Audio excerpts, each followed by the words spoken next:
Welcome back to one more episode of Common Sense in Everyday Life. Today we will be talking about pride and the negative effects it can cause in a relationship. In my opinion, this is one of the biggest problems in any relationship, aside from financial instability, of course. Hope Gillette wrote about this topic. Pride is a natural emotion, and it can help you in many situations. But what happens when it comes up in your interactions with loved ones? Pride, or the act of being proud, is often used to describe a sense of deep satisfaction toward yourself or someone close to you. When you've accomplished something hard-fought, it's natural to feel pleased and boastful about a successful outcome. As a personality trait, pride can take on a different meaning. While it's still associated with a sense of self-satisfaction, pride can also be a manifestation of a need for dominance or prestige, and difficulty accepting one may be wrong. Signs pride is taking over your relationship. When it comes to your partnership, excessive pride might be present if your sense of self-satisfaction is accompanied by persistent disagreeableness, a tendency to respond to stress with negative emotions such as anger, irritability, or contempt. Carelessness toward your commitment or responsibility to the other person. Narcissistic traits. Toxic behaviors, whether or not you're aware of them. These tendencies may come out in various behaviors such as refusing or finding it hard to compromise, feeling constantly offended by the other person's opinions, constantly finding fault in others when you compare them to yourself, evaluating some tasks as being beneath you and refusing to complete them. Refusing to apologize even when you might realize it can solve the conflict. Feeling as though you always know what's best or that the other person's wrong. Types of pride. Pride is often broken down into two categories, authentic and hubristic. Authentic pride is associated with positive features, such as self-control, goal engagement, and confidence. Example, I'm proud of myself for earning that scholarship. Hubristic pride is described as a conceited, power-driven component of social dominance. Example, I'm better than you, so I deserve this scholarship. Pride may hurt intimacy in your relationship.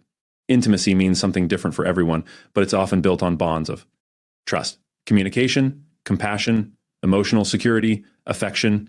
Greg Cheney, a couples therapy specialist in Fuquay-Varina, North Carolina, says pride hurts intimacy by preventing a true connection, because intimacy is akin to vulnerability. If you don't feel as though you can be vulnerable with your partner, intimacy may decline in many ways, both physically and emotionally. This disconnect of intimacy can happen during prideful moments, when you fail to admit your shortcomings, position yourself as superior to your partner, become defensive during arguments, assume you know what's best for your partner without consulting them. Don't feel the need to communicate because you already know the answers. Intimacy is all about vulnerability, closeness, authenticity, and connection, explains Hala Abdul, a psychotherapist in Toronto and Vancouver. Pride, on the other hand, serves the purpose of being on the defense and protecting oneself. 5 tips to overcome your pride. Understanding where your pride comes from can help you realize when and how it may be hurting your relationship. These are 5 things you can start doing to prevent pride from ruining your bond. 1. Taking accountability. Accountability is acknowledging how your pride is affecting your relationship. Accountability is all about practicing curiosity with an open mind so that you can give yourself the chance to grow as a person, says Abdul. At the end of the day, no one is perfect and we all have areas of growth to work on. Having an open conversation with yourself about how some of your attitudes and behaviors may impact the relationship can help you pause and change directions when you realize pride may be getting in the way. 2. Seeing criticism as a way to improve. Pride can be a defense mechanism for low self-worth. Instead of taking criticism to heart, McMahon recommends using it to motivate you to become the ideal version of yourself.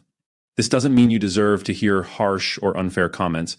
Instead, try to be open to the possibility that some of the things your partner is saying about your behavior may be a fact. 3. Reminding yourself how much someone means to you.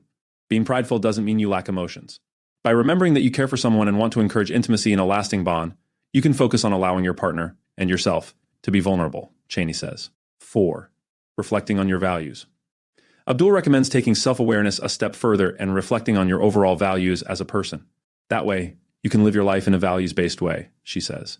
You're truly being who you are while also allowing yourself to be vulnerable and express yourself openly in your relationships. You can create daily reminders of these values by writing them down and taping them where you'll see them each morning. 5. Finding ways to express what you're feeling. Pride can make you hold your tongue in the moment. If you don't feel able to express what you're thinking at the time, journaling, writing a letter to your partner, or asking to come back to the conversation at another time can be other options. The effort to express vulnerability and build connections is often just as important as the act.